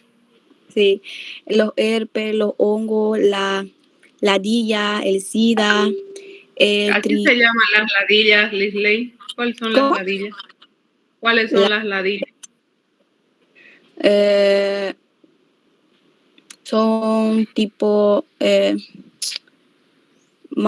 son marcas. Les he dicho que no me hablen como loros, no hablen. Las ladillas son los piojos, que se llaman en la parte genital, se llaman piojos. ¿No? Ladillas se llaman ahí. Pero ustedes como leen como loros, no saben, ¿qué será esto, ladilla? No se te viene a la cabeza. No les viene a la cabeza algún nombre, les he dicho, ustedes como igual que en el inglés no sabemos una palabra, pues la buscamos. ¿Para qué? Para entender el concepto que queremos decir. Lo mismo. Les he dicho que no me hablen como loros, les he dicho, ¿no? El lorito agarra lo que aprende, lo que escucha. Que le importa qué es lo que hablen, pero él habla. Pero ustedes no. Y estamos aprendiendo. ¿Qué? A ver, vamos a aprender a mí. Les voy a preguntar a mis alumnos, al resto, a ver, vamos a ver qué aprendieron. Bien, sigue. Bueno, la ladilla es compartido por las rodillas entre las prendas, o sea, ¿cómo se puede decir? ¿Por las rodillas? Las ladillas. Lo que usted me dijo es contagiado a través de las prendas íntimas y sobre las relaciones sexuales. Y bueno, lo que son sus síntomas que sería unas marcas que tiene por la piel provocada por la picadura de los parásitos o picor de la zona pública. Pública. Ya, la ETC es causada por virus como el herpes, el genital, la hepatitis B o el VIH-Sida. No se pueden curar, bueno, algunas sí, algunas no. Que sería como le dije, que sería el virus, como dijeron mi compañero que es tratado, el herpes igual, pero el VIH-Sida no. Depende de que si es grave o leve y eso. ¿Cuáles se tratan y cuáles no se tratan? Lo que sería el SIDA es tratado con y eso se pierde. Las infecciones. Eso se pierde, con el tratamiento se pierde. Si es leve, claro, se puede tratar, pero si es grave, no hay muchas probabilidades que yo sepa. ¿O sí? No, hija, no hay. ¿Qué pasa con ustedes? O sea, no hay. Todo lo que es viral no tiene tratamiento, solamente es paliativo, nada más. Es viral, pues es viral. Los únicos son lo que son, a ver, vos me vas a decir, tú eres la que está dando. ¿Cómo? Continúa. Bueno, sin embargo, algunos de estos casos, estas infecciones se pueden tratar con medicamentos antivirales u otros medicamentos preventivos para reducir el riesgo de transmisión de infección al bebé. Si en este caso una mujer queda embarazada, ¿no? En el embarazo o la placenta. En el embarazo, dos leídas a tus dos renglones que estás exponiendo. Por lo menos darle 2 leídas para saber todo lo que estás hablando y no es decir todo a media o no leer a media. Eso es por lo que no has leído. No has leído nada de esos 2 rengloncitos que estás exponiendo. Ni siquiera lo has leído. Parece que recién te lo han dado ahorita y recién estás leyendo apenas. Como dijo usted que cada mujer debe hacerse la prueba en atención para que pueda tomar medidas de protección y proteger a su bebé.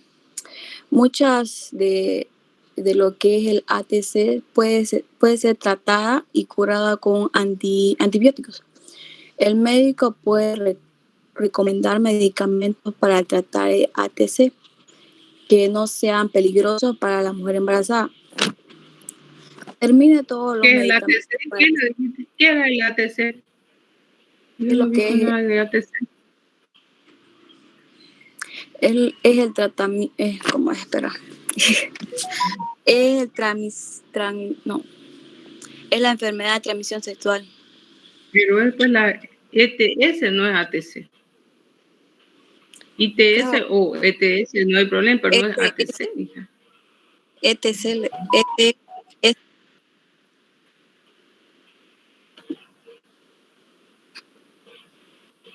Ya, sí. No comparte sus medicamentos con nadie. Con nadie, necesita la dosis completa. No compartir medicamentos con nadie. ¿En qué enfermedad es esa? Porque las enfermedades tienen sus medicamentos o sus anticonceptivos de diferente manera, no debe ser compartido. ¿Anticonceptivos? ¿Por qué anticonceptivos?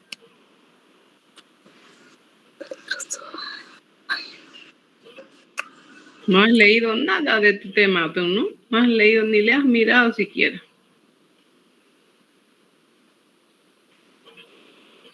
No sé a qué te estás refiriendo de que no compartir los medicamentos, no entiendo. O sea, se supone, o sea, que 2 medicamentos,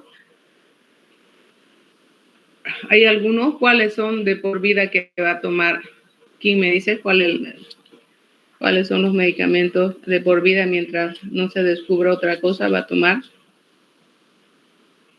¿Alguien lo supo?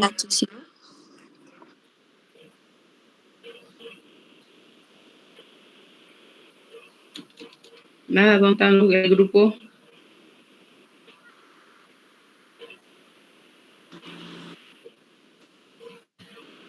Ya, sigan a ver. ¿Qué más falta?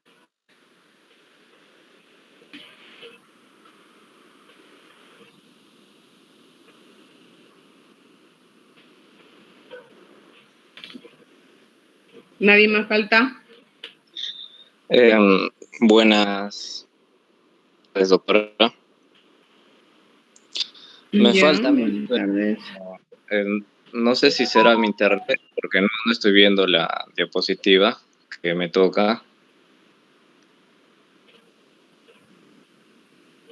La diapositiva ¿Quién es tu representante del grupo? ¿Quién le toca? ¿Quién ¿Podrían era? ¿Quién es? por favor?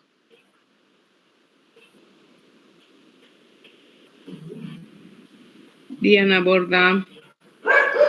O de todas maneras, podría empezar ya, doctora, con mi exposición. Ya, pero Diana Borda, ¿estás ahí? Sí, doctora, estoy aquí. Pero, ¿y de este muchacho? ¿De este alumno? No sé, creo. Esa es, doctora, la diapositiva.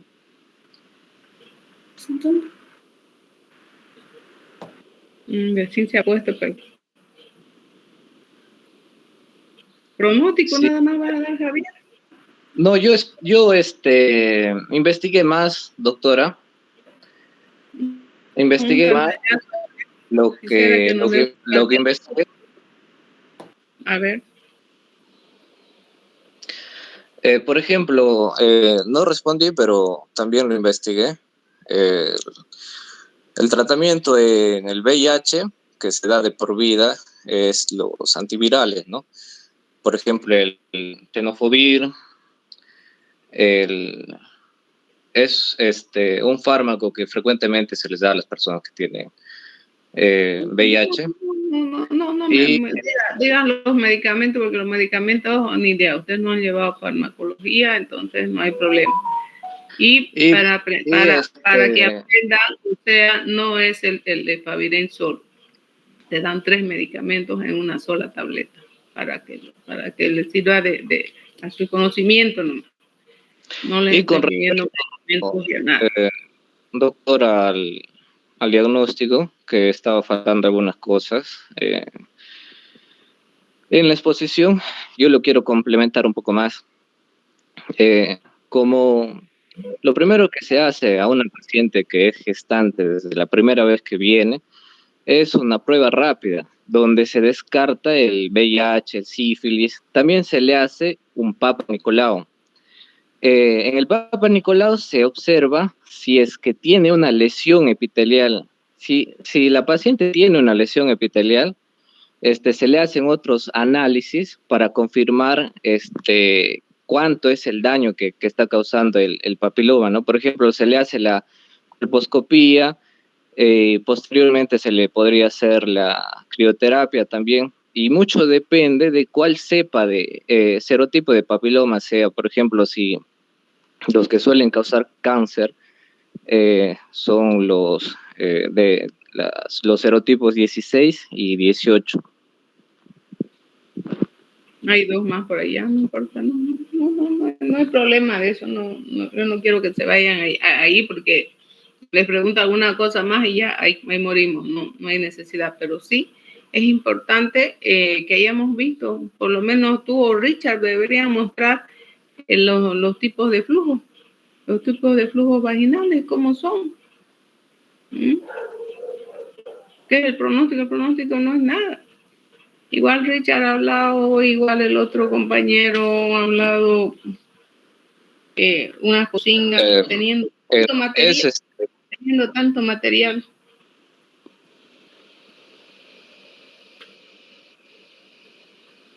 ¿Me escucha, doctora? ¿Y cuál es el pronóstico? El pronóstico mucho depende de qué tipo de ETS sea. Mayormente se les trata con medicamentos, no todos. Mucho depende de cuál enfermedad tenga la paciente. Y también el lapso de la latencia que esté teniendo esta enfermedad dentro de la paciente. Y si no se trata a tiempo, puede causar enfermedades inflamatorias, puede causar incluso abortos en muchas pacientes. y al niño le puede causar enfermedades congénitas, ¿no? Y lo más recomendable es que si la paciente tiene algún ETS como sífilis o lo que es papiloma, por ejemplo, se tiene que dar un parto por cesárea. No, la sífilis no necesitas darle parto por cesárea. Bueno, le das el tratamiento específico y ya está, hace rato, punto. Pero hay otras sí que tenés que hacer cesárea. Pero como ustedes no han hablado nada ni de el tiempo de incubación, este tema es tan lindo porque este tema uno como médico lo ve como de 10 pacientes que ha visto en el día, 7 tienen 7 tienen. Entonces, este es el diario vivir de uno, entonces ustedes ahorita recién lo están viendo, ya, está bien, pero si lo hubieran sacado de un libro, yo creo que lo hubieran hecho mejor. Pero han sacado algo superficial, algo, pues no vamos a aprender casi nada. Porque todos lo han hecho así a lo superficial nomás, entonces pues no vamos a aprender nada.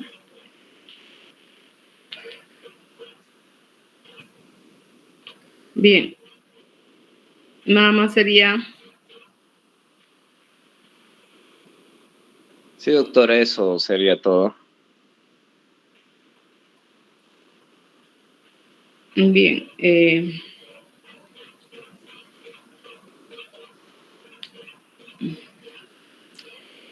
este tema sí ha estado muy mal preparado, les cuento, muy mal preparado. Y la verdad es que casi, y más todavía que no lo han, algunos ni lo han mirado siquiera, recién lo han mirado al último momento. Así que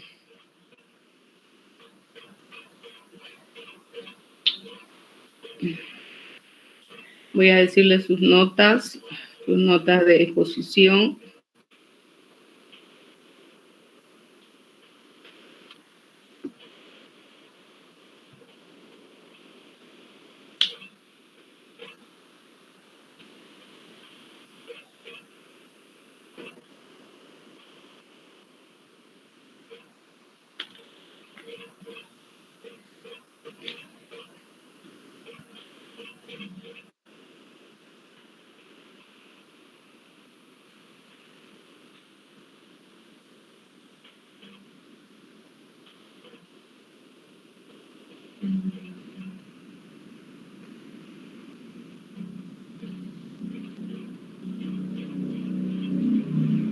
No sé.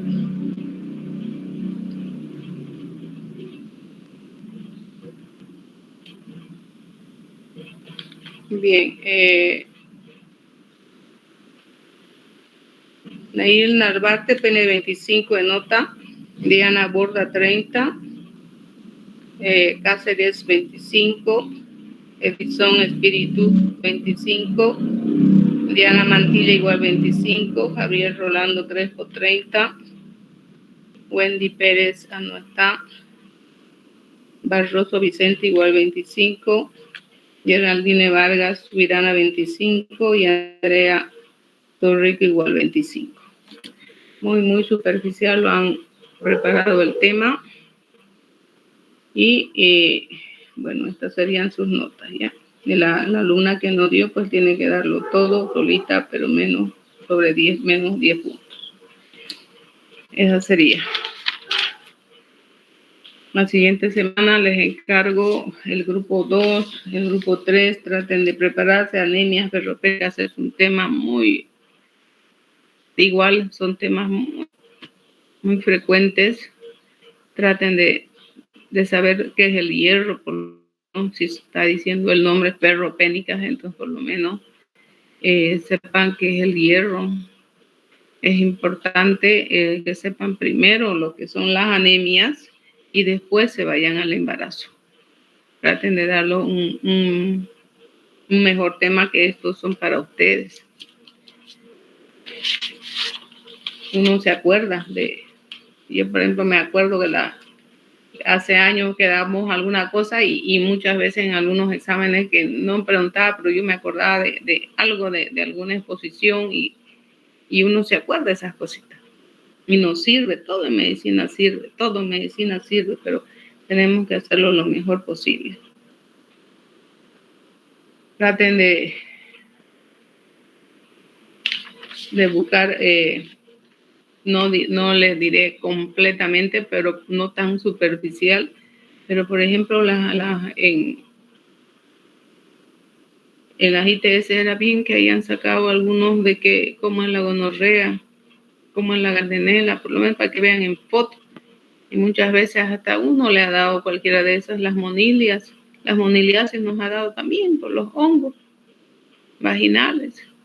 Entonces también nos ha dado, entonces podamos diferenciar algunas ITS más frecuentes. Yo no digo toditas, pero sí la gonorrea, la clamidia, la tricomona, que son frecuentes, ¿no? Bien, entonces les encargo anemia febropénica la siguiente semana y traten de dividirse lo mismo, no me dan una el pronóstico, otra no. Traten de saber todo el tema y no se dividan pues así tan poco, que todos den. Una persona puede dar al inicio y dar también al final, o sea, para que no den solamente el pronóstico, solamente unas cositas y nada más. Y si son esas cositas, por lo menos sépanlo bien.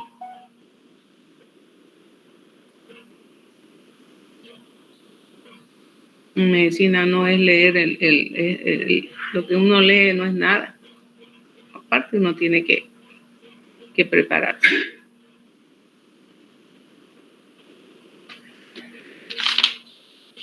Bien, entonces no sería más. Nos contactamos la siguiente semana. Doctora, buenas tardes. Disculpe una consultita. Sobre el tema de la preeclampsia y eclampsia, en tratamientos actuales, por ejemplo, dice, tengo que buscar qué medicamentos ayudan o solamente ponerme medicamentos antidepresivos. O sea, lo que quiero saber específicamente qué medicamentos. Así como, digamos, si esa paciente hay que ponerle un suero vitaminado, nada más, digamos, no que el Ringer, que no, hombre. A no buscar específicamente cuál, ¿no ve? No, solamente así cosas grandes. A una persona con preeclampsia, de repente, o eclampsia quizás, que se la listan, ¿no? En la isla, que se hace, pero así, en forma, en grosso modo nomás. Nada más, no quiero medicamentos a la hora, no, porque ustedes todavía no han llevado farmacia, no. Claro, sí. Ya, doctor, gracias. Ya. Otra pregunta, otra duda. No hay más alguien de que no tenga nota. Acá lo vamos a revisar. Si no tienen nota, no me pongan a mi celular, porque yo trabajo en otro lado. Entonces no tengo el tiempo. En cambio, en mis clases, en la tarde, en la clase de ustedes, ahí lo reviso y veo si está o no está, porque no tiene. Entonces lo podemos revisar. ¿Ya?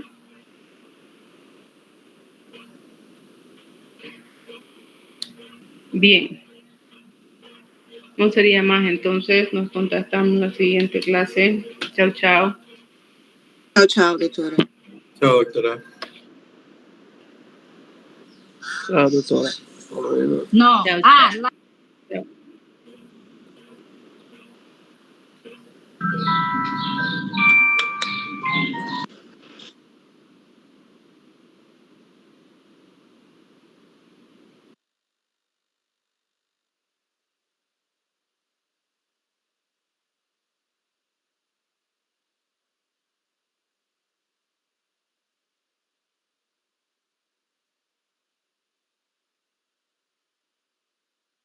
¿Sí?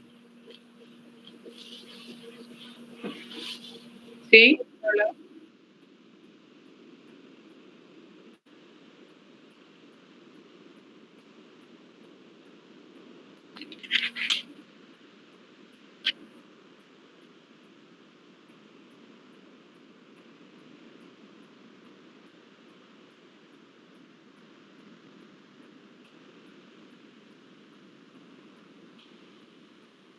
La anemia, por ejemplo, ¿qué es la anemia? ¿Cuántas clases de anemias hay? Y de ahí se abocan nomás a la ferropénica, pero es importante que sepamos cuántas clases de anemias hay, para que sepamos cuántas clases, pero ustedes se abocan de nombres nomás, la megaloblástica de nombres, y ustedes ya se abocan solamente a la ferropénica. ¿Qué síntomas va a tener? ¿Qué signo? Si es marcado, cuando es leve, moderado, grave. ¿Por qué lo vamos a detectar? ¿Será que cuando miremos a la paciente no lo vamos a detectar? Es importante eso, ¿no? Yo veo una paciente bien blanca, bien pálida, seguro que tiene anemia. Pero ahora hay que saber las causas. Es importante las causas. Es importante.